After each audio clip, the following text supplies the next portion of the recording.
خير من شكو شوي. احنا جاي نوزع مساعدات وهاي مساعدات لكم. رحم الله والديك يما، الله يكثر منا مثالك. خاله بس راح اصورك عادي؟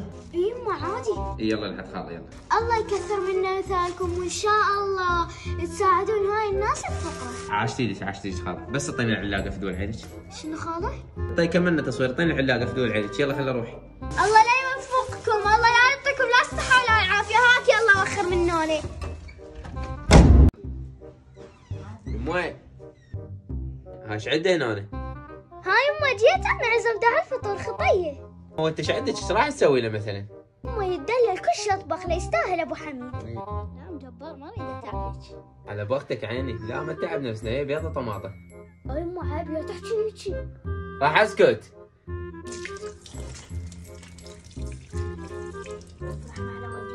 الف عافية، الله وياك. او خلاص شو تريد خير؟ حبيبي اسمعني، تروح تقول لامك ابو حميد اكل قرصتين خبز وسمك، فطر له بعدها. امي اقول لك ابو حميد يقول اكلت سمك وقرصتين خبز، يقول فطرت لو بعدني. اي خليه يشرب شاي يمي. سمعت؟ خو بعد ما بي مجال، انت فطرت تشرب شاي حجي. هو انت من اخذ رايك؟ ام جبار كافي.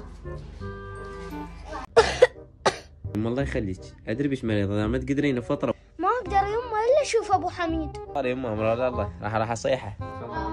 يا ام جبار ان شاء الله بي ولا بيك. ان شاء الله. شلون عمو حبيبي؟ لا عمود اقول ان شاء الله تقول بالسلامه. تردين قولي انا موجود يمك. تشيل منا ونخلص. شلون عمو جاي؟ لا دا اقول نشيلها منا ونوديها المستشفى. ام جبار والله راح اجيب لك علاج وجي، قبل لا اروح محتاجه شيء من الاسواق شيء. اي والله يا ابو حميد محتاجين شيء في دول عينك. اعتمد على روحك.